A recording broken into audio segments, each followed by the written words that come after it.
আসসালামু আলাইকুম, সবাইকে স্বাগত জানাচ্ছি আমাদের আজকের ক্লাসে। আজকে আমরা আলোচনা করতে চাই টালারোমাইসিস মারিনেফেই ইনফেকশন নিয়ে। সো বেসিক্যালি এটা আসলে একটা ডিপ মাইকোসিস, এটা এক ধরনের ডিপ মাইকোসিস।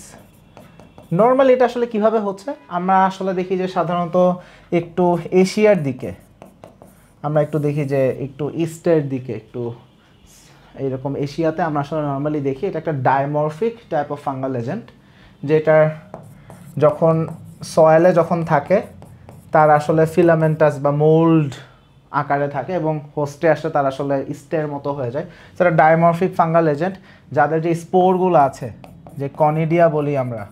সো এই স্পোরটা আসলে একটা পার্সন যখন ইনহেল করতেছে, লাইক ওই এলাকা দিয়ে সে হেঁটে যাচ্ছে, স্পোর ইনহেলেশন হচ্ছে, তখন আসলে সে এক্সপোজড হয়ে যাচ্ছে। এটা সাধারণত দুইভাবে হতে পারে, লাইক আগে থেকে পেশেন্টের ইমিউনিটি কম ছিল, আগে থেকে এইচআইভি ছিল, অথবা একটা ইমিউন কম্পিটেন্ট পারসন সেও আসলে অ্যাফেক্টেড হইতে পারে, বোথ কেস অ্যাফেক্টেড হইতে পারে। So when this patients are actually exposed, what happens to them? So শুরুর দিকে একটা প্রাইমারি লাং ইনফেকশন হয়, প্রথমে একটা প্রাইমারি লাং ইনফেকশন হয়, but when this happens then এটা ব্লাডে চলে আসে এবং ব্লাডের মাধ্যমে আমরা একটা হেমাটোজেনাস স্প্রেড দেখতে পারি। তাহলে আমরা এখানে দেখি একটা দেন হেমাটোজেনাস একটা স্প্রেড হয়, এবং হেমাটোজেনাস স্প্রেড হলে এটা আসলে ওয়াইডলি অনেক জায়গায় ছড়ায় যায়। মোস্টলি আমরা যেটা দেখি স্কিনে কিছু লেশন খুবই ক্যারেক্টারিস্টিক, লাইক মলাস্কাম কন্টাজিওসামে যেরকম অনেকটা সেই রকম লেশন আসলে হইতে পারে, লাইক স্কিনে আমরা নেক্রোসিস পাইতে পারি বা কিছু প্যাপুলার র্যাশ আমরা আসলে দেখতে পাই। সো নর্মালি এই প্রেজেন্টেশনটা থাকে, আমরা একটু ছবি দেখার চেষ্টা করি।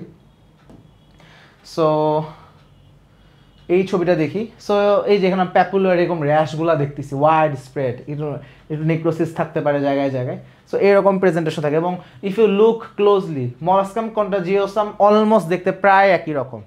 সো এটার সাথে অনেকটা রিজেম্বল করে। সো যেখানে ছিলাম, so this might happen. So যদি এরকম পেশেন্ট থাকে আমরা কি করতে পারি? ফর ইনভেস্টিগেটিভ পারপাস আমরা হিস্টোপ্যাথোলজি করতে পারি। সো আমরা এখানে হিস্টোপ্যাথোলজি করতে পারি, আমরা চাইলে কালচার করতে পারি, লাইক রেসপিরেটরি সিক্রেশন বা বোন ম্যারো, এগুলোকে আমরা অ্যাসেস করে আমরা আসলে কালচার করতে পারি, এভাবে ডায়াগনোসিস করতে পারি আমরা। এর পাশাপাশি কি করে থাকি নর্মালি, এখন ট্রিটমেন্টের কথা যদি কনসিডার করি, ট্রিটমেন্টের এখানে আমরা আসলে দুই ধরনের অ্যাপ্রোচ নিতে পারি। একটা হইতে পারে প্রথমে অ্যামফোটেরিসিন বি দিব, তারপরে followed by azole.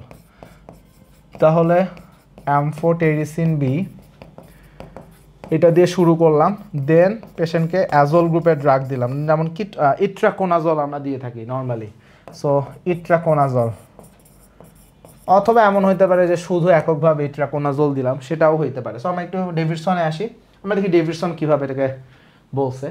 So let's see. আচ্ছা, সো আমরা ডেভিডসনে আসলাম। সো আমাদের যেটা টালারোমাইসিস মারিনেফেই, এটা এক ধরনের dimorphic pathogen. We have already said that filamentous in environment আর বডি টেম্পারেচার সেটা ইস্টের মতো থাকবে, খুবই নর্মাল কথা। সাধারণত এশিয়ার দিকে পাই, তাই না? সাউথ ইস্ট এশিয়াতে দেখি। এবং সাধারণত কোথায় হচ্ছে? যারা আগে থেকেই এইচআইভি ইনফেক্টেড বা ইমিউনো কম্পিটেন্ট পার্সনেও এটা হইতে পারে, হইতে যে পারে না সেটা দুই রকম হইতে পারে। কীভাবে অ্যাকুইজিশনটা হচ্ছে? Normally through inhalation of the spore.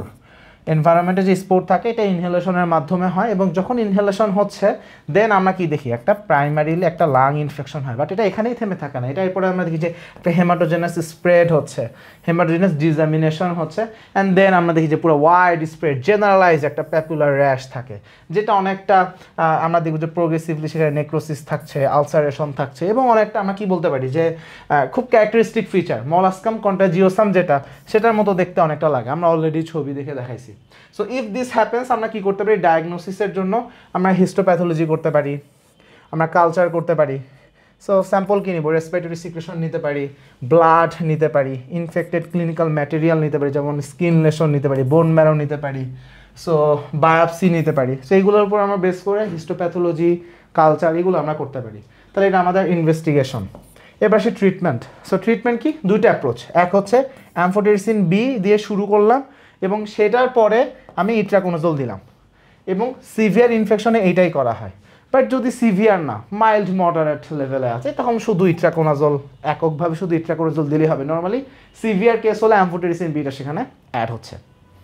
So এই ছিল মোটামুটি আলোচনা। সবাইকে ধন্যবাদ।